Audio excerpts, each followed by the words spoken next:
Hello दोस्तों, welcome to our YouTube channel study topic 2.0। Friends, मैं हिमांशु आपका स्वागत करता हूं आपके अपने यूट्यूब चैनल स्टडी टॉपिक 2.0 पर।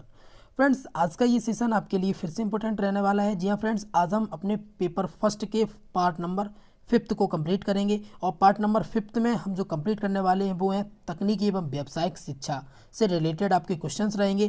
साथ में आपको इसके बारे में डिटेल्स भी प्रोवाइड कराई जाएगी। तो फ्रेंड्स, अगर आपका ये पेपर जो है वो कल होने वाला है तो आप इस पेपर को अच्छे से दीजिएगा। और हमारे वीडियोस को आप अगर 2x स्पीड पर भी देखते हैं, 2x स्पीड पर आप देखते भी नहीं, सिर्फ सुनते ही, तब भी आपको काफ़ी कुछ लर्न हो जाएगा। क्योंकि नोट्स पढ़ते पढ़ते आप वैसे भी परेशान हो गए होंगे कि क्या पढ़ें क्या ना पढ़ें, तो आपको यहाँ एक सेपरेट वीडियो मिलेगा जिसमें आपको सारा कुछ इंक्लूड रहेगा। तो फ्रेंड्स, अगर आप चैनल पर नए हैं तो चैनल को सब्सक्राइब कर लीजिए, हमारे टेलीग्राम ग्रुप व्हाट्सएप ग्रुप को ज्वाइन कर लीजिए। चलिए शुरुआत करते हैं हम अपने आज के टॉपिक को और कंप्लीट कर लेते हैं। तो फ्रेंड्स, जैसा कि आप जानते हैं कि हम अपने टॉपिक पर आ गए हैं, तो हमारे ये इजी नोट्स के प्रश्न रहेंगे आपके, और इजी नोट्स के प्रश्न से ही हम अपने सभी जो डाउट रहेंगे उनको हम क्लियर करने वाले हैं। तो फ्रेंड्स, सबसे पहले हम बात कर लेते हैं अपने तकनीकी एवं व्यावसायिक शिक्षा से रिलेटेड। ठीक है friends, technical and vocational education से रिलेटेड, क्योंकि इससे हर वर्ष प्रश्न 1-2 प्रश्न तो बनते ही बनते हैं और उम्मीद करते हैं कि इस वर्ष भी अच्छे खासे प्रश्न बनने की उम्मीद है। तो चलिए शुरुआत करते हैं। सबसे पहला हमारा क्वेश्चन है कि तकनीकी शिक्षा को कितने स्तरों में विभाजित किया गया था। तो तकनीकी शिक्षा की बात करें तो तकनीकी शिक्षा आपकी जो टेक्निकल एजुकेशन है उसको कितने भागों में विभाजित किया गया, हमारा क्वेश्चन यहाँ से इस तरीके का बन रहा है। तो वो आपका विभाजित किया था तीन शिक्षा में। ठीक है, तो उसको कितने विभागों में, 3 विभागों में विभाजित किया गया है, 3 स्तरों में विभाजित किया गया है। ठीक है, आंसर हो जाएगा आपको ऑप्शन नंबर 3। अगला हमारा, भारत में प्राचीन एवं मध्यकाल में तकनीकी शिक्षा का व्यावसायिक विकास हुआ था। नहीं, हाँ, जानकारी नहीं, इनमें से कोई नहीं। तो फ्रेंड्स, अगर बात करें हम भारत में प्राचीन एवं मध्यकाल की, तो इनमें जो तकनीकी शिक्षा का व्यावसायिक विकास है वो बिल्कुल से हुआ था, क्योंकि लोग टेक्निक की तरफ मुड़ चुके थे तब तक। ठीक है, चलिए अगला हमारा प्रश्न है, ब्रिटिश काल में तकनीकी शिक्षा की उपेक्षा की गई थी। ठीक है, तो ब्रिटिश काल में भी तकनीकी शिक्षा की उपेक्षा की गई थी। अगला हमारा आ जाता है पॉइंट नंबर 4 है कि ब्रिटिश काल के प्रारंभिक वर्षों में तकनीकी शिक्षा विकास तेजी से हुआ था। कोई विकास नहीं हुआ, धीमी गति से हुआ, तीव्र गति से हुआ, या इनमें से कोई नहीं। तो ब्रिटिश काल की बात करें तो ब्रिटिश काल के प्रारंभिक वर्षों में तकनीकी शिक्षा के विकास में तेजी से नहीं हुआ था। ठीक है, इसका मतलब है कि यहाँ पर कोई विकास नहीं हुआ था। अगला हमारा, लुम्सडेन ने शैक्षिक तकनीक को किन रूपों में वर्गीकृत किया है। तो लुम्सडेन जो थे उन्होंने वर्गीकृत किया है, शैक्षिक तकनीक प्रथम या कठोर उपागम है, शैक्षिक तकनीक द्वितीय या कोमल उपागम है, शैक्षिक तकनीक तृतीय या प्रणाली उपागम है। तो इन सभी में वर्गीकृत किया था। हमारा आंसर हो जाएगा ऑप्शन नंबर डी। अगला हमारा क्वेश्चन है, क्वेश्चन नंबर 6 क्या कहता है कि किस प्रविधि को अनुदेशन तकनीकी या व्यवहारिक तकनीकी भी कहते हैं। किस प्रविधि को कौन कौन सी अनुदेशन तकनीकी तथा व्यवहारिक तकनीकी कहते हैं। तो इस तरीके की आपकी है, ये आपका कोमल उपागम, जो कोमल उपागम होता है ये आपका अनुदेशन तकनीकी और व्यवहारिक तकनीक, इसको दोनों बात कहते हैं। अगला हमारा आता है कि शैक्षिक तकनीकी का कोमल उपागम इस मान्यता पर आधारित है कि अधिगम का मनोविज्ञान अनुभव के परिणाम स्वरूप व्यवहार के हर प्रकार के स्थायी परिवर्तन को अंतर्निहित करता है। ये कथन किसने कहा है। तो ये कथन कहा है आपका ए मेल्टन ने इस बात को कहा है। ठीक है, चलिए अगला हमारा पॉइंट है,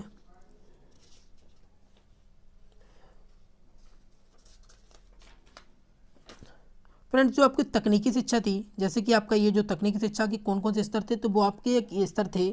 ठीक है, चलिए जैसे कि आपका चिकित्सा शिक्षा है, कानूनी शिक्षा है, अभियांत्रिक शिक्षा, इस तरीके की शिक्षाएं थी। चलिए हमारा अगला पॉइंट आ जाता है, शैक्षिक तकनीकी द्वितीय अथवा कोमल उपागम को किन वर्गों में विभक्त किया गया या विभाजित किया गया। तो किन किन वर्गों में विभाजित किया गया था, इसकी बात यहाँ की जा रही है। तो फ्रेंड्स, इसको विभाजित किया गया था अभिक्रमित अनुदेशन के तहत। ठीक है, चलिए हमारा अगला प्रश्न है कि शिक्षण तकनीकी प्रविधि के प्रतिपादकों में शामिल है। तो क्या शामिल है, क्वेश्चन नंबर हमारा 10 क्या कह रहा है कि शिक्षण तकनीकी प्रविधि के प्रतिपादकों में शामिल है? तो ये सभी शामिल थे आपके हर्बर्ट, हंट और डेविस तथा ब्रूनर। आंसर हो जाएगा ऑप्शन नंबर डी हमारा। ठीक है, अगला हमारा है कलकत्ता मेडिकल कॉलेज की स्थापना कब की गई? तो कलकत्ता मेडिकल कॉलेज की स्थापना आपकी 1835 में की गई। साथ में बात करें तो बम्बई मेडिकल कॉलेज, तो बम्बई मेडिकल कॉलेज में ये 1854 नहीं है, यहाँ पर ये मिसप्रिंट हो गया है, इसलिए इसका आंसर होगा 1845। जी हाँ फ्रेंड्स, ठीक है, बम्बई मेडिकल कॉलेज की स्थापना कब की गई? तो 1845 ईस्वी में की गई। चलिए हमारा अगला है कि भारत में व्यावसायिक एवं प्राविधिक शिक्षा की रूपरेखा क्या है?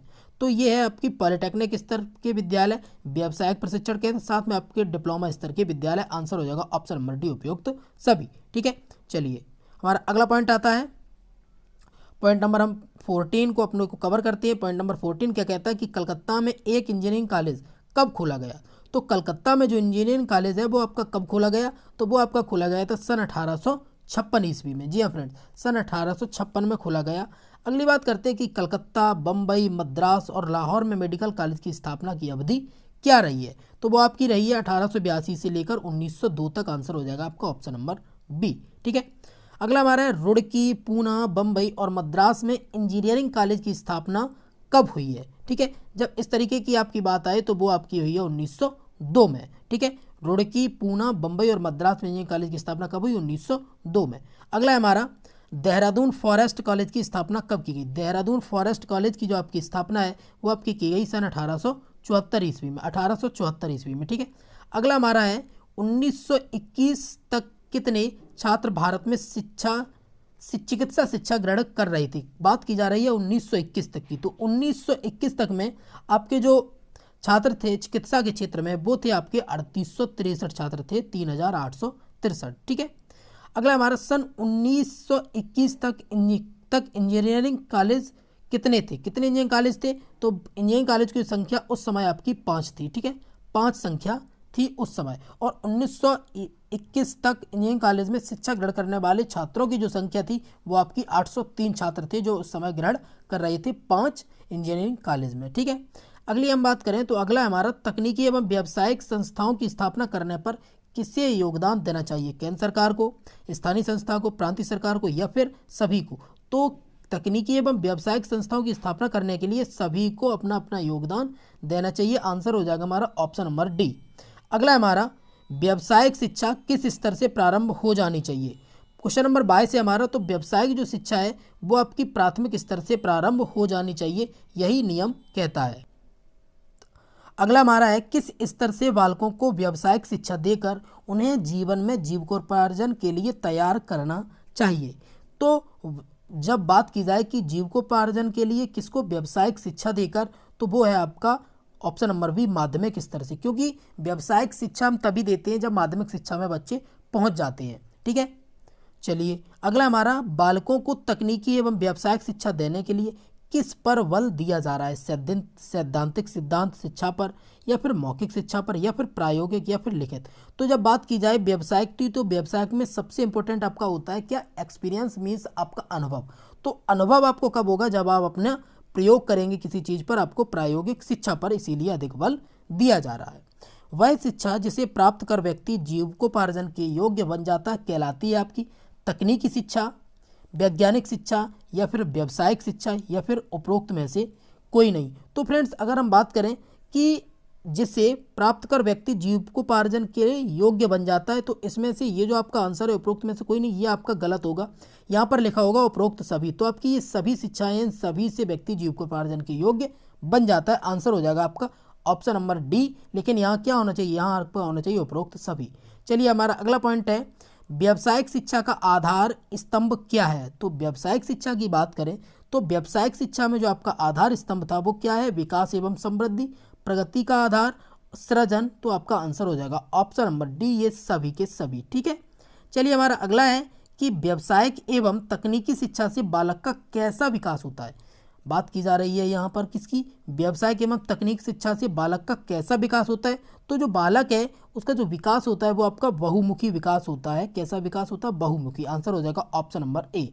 हमारा अगला है भारत की विशाल मानव शक्ति आधुनिक विश्व में केवल तभी लाभप्रद सिद्ध हो सकती है जब उसको प्रशिक्षित एवं शिक्षित बना दिया जाए, ये बात किसने कही है, ये कथन किसका है, तो ये कथन है हमारी भारत सरकार का। आंसर हो जाएगा हमारा ऑप्शन नंबर बी। ठीक है, चलिए अगले प्रश्न पे हम अपने आ जाते हैं। तो अगला हमारा है प्रौद्योगिकी या इंजीनियरिंग पाठ्यक्रम को मान्यता प्रदान करता है। तो कौन मान्यता प्रदान करता है, वो मान्यता करता है आपका AICTE।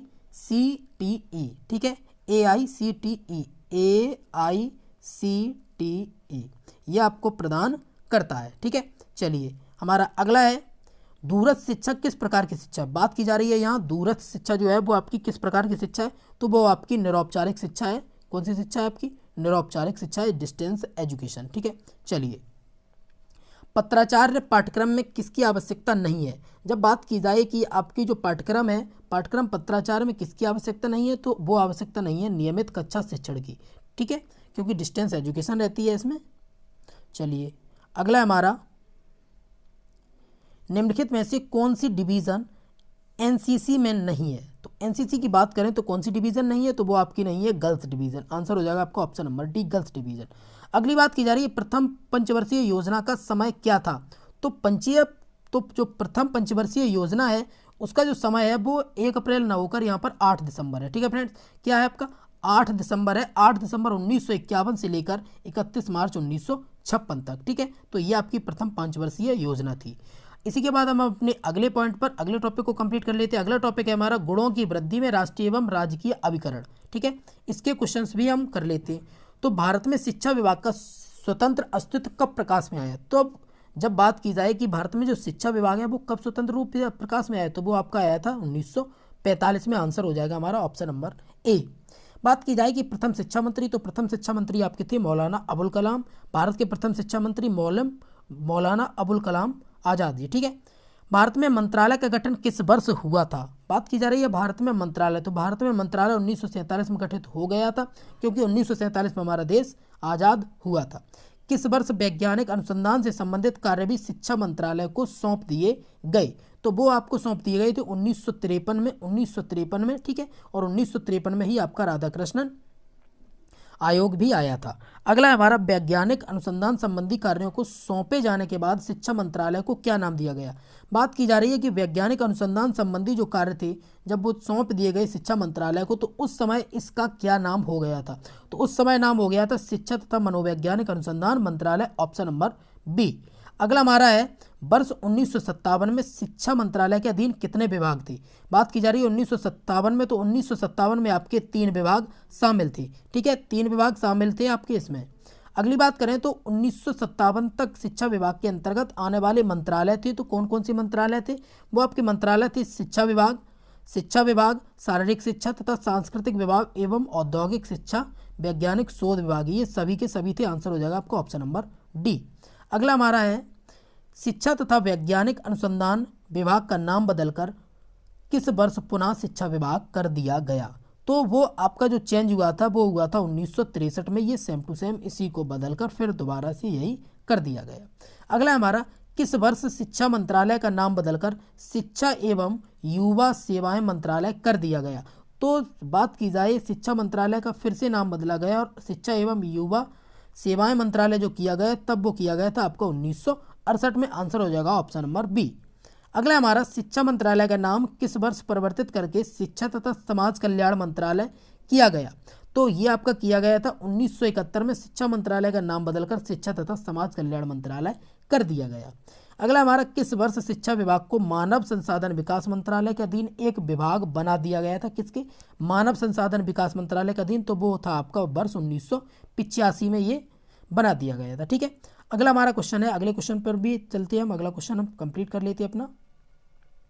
अगला हमारा मानव तथा विकास मंत्रालय के अधीन शिक्षा विभाग के कार्य हैं। तो कौन कौन से कार्य थे, तो वो आपके कार्य थे देखिए नियोजन भी, संगठन भी और नियंत्रण एवं समन्वय तथा अनुसंधान भी। तो आपका आंसर हो जाएगा ऑप्शन नंबर डी, ये सभी। ठीक है, अगला हमारा केंद्र सरकार के शिक्षा संबंधी उत्तरदायित्व हैं। तो केंद्र सरकार के जो शिक्षा संबंधी उत्तरदायित्व हैं वो है केंद्रीय विद्यालयों का संचालन करना, साथ में आपका है राष्ट्रीय महत्व की संस्थाओं का प्रशासन करना और मानकों का निर्धारण एवं समन्वय करना। ये सभी केंद्र सरकार के शिक्षा संबंधी उत्तरदायित्व हैं। अगला हमारा भारतीय संविधान के अंतर्गत शिक्षक की सूची में आती है, बात की जा रही है शिक्षक की सूची में आती है, तो वो शिक्षा आपकी आती है समवर्ती सूची में। आंसर हो जाएगा आपका ऑप्शन नंबर सी। अगला हमारा केंद्र सरकार के शिक्षा संबंधी उत्तरदायित्व हैं, तो केंद्र सरकार के जो शिक्षा संबंधी दायित्व हैं वो है निःशुल्क एवं अनिवार्य शिक्षा प्रावधान कराना, राष्ट्रभाषा हिंदी की समृद्ध करना और कमजोर वर्ग संबंधी उत्तरदायित्व होना। तो हमारा आंसर है ऑप्शन नंबर डी, ये सभी। बात की जा रही है वर्तमान में देश में जवाहर नवोदय विद्यालय की कुल संख्या कितनी है, तो फ्रेंड्स ये 480 न होकर 661 थी आपकी। कब, तो वो थी आपकी 31 मार्च 2019 को थी 661। ठीक है, चलिए अगला हमारा पॉइंट आता है शिक्षा के केंद्रीय परामर्शदाता मंडल के कार्य हैं। तो शिक्षा के केंद्रीय परामर्शदाता मंडल के जो कार्य हैं वो आपके हैं शिक्षा संबंधी प्रश्नों पर केंद्र सरकार को सलाह देना, शैक्षिक विकास से संबंधित महत्वपूर्ण सूचना एवं परामर्श को एकत्रित करना, सूचनाओं तथा आंकड़ों को जांच करके केंद्र एवं राज्य सरकार के समक्ष प्रस्तुत करना। तो ये आपके हैं सभी के सभी। आंसर हो जाएगा आपका ऑप्शन नंबर डी। फ्रेंड्स आज हमने अपने कुछ टॉपिक्स को यहाँ पर कंप्लीट कर लिया है, 2 चैप्टर्स को कंप्लीट कर लिया है। साथ में हम आपको एक मोस्ट इंपोर्टेंट आपकी एक इन्फॉर्मेशन दे रहे हैं आपको एनसीटी से रिलेटेड। ठीक है, एनसीटी होता क्या है, इन सभी के बारे में हम यहाँ चर्चा कर लेते हैं, क्योंकि इन सभी से प्रश्न आपके बनते ही बनते हैं।